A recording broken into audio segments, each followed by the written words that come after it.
خواهرم، کاری نکن که تلفن دستت تو را به دوزخ کشاند. از گناهانی که در آن صادر میکنی از الله بترس، چون که الله از هر یک گناهی که در آن صادر میکنی خبردار است.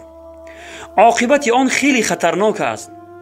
خداوند در حال بر تو عذابش را نمی فرستد، بلکه به تو مهلت می دهد که توبه کنی. ولی فراموش نکن که هیچگاه به جزا نمی مانی، بلکه جزای این همه گناهانت را در همین دنیا به صورت بیماری، ناداری و ناکامی، محروم شدن از فرزند و شوهر، ذلت و خواری در خانه پدر و غیره البته می آرد و عاقبت آن در آخرت خیلی خطرناک است.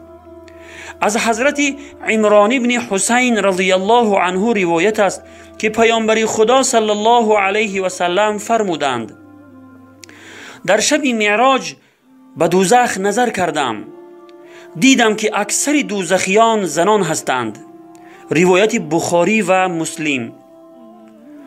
خواهرم، هر گناهی را که انجام میدهی البته یک پریشانی و مصیبت را بر سرت می آورد.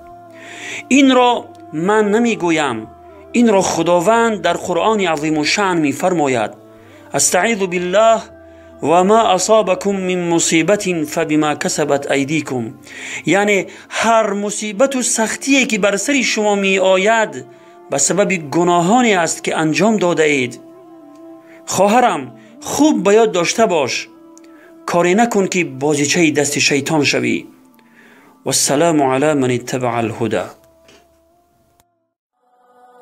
جوان تا که چنین مدهوش و مستی، هزاران توبه کردی و شکستی، نمی آید چرا یک لحظه شرمند ز دادار و ملیک کل هستی، ز دادار و ملیک کل هستی. جوان تا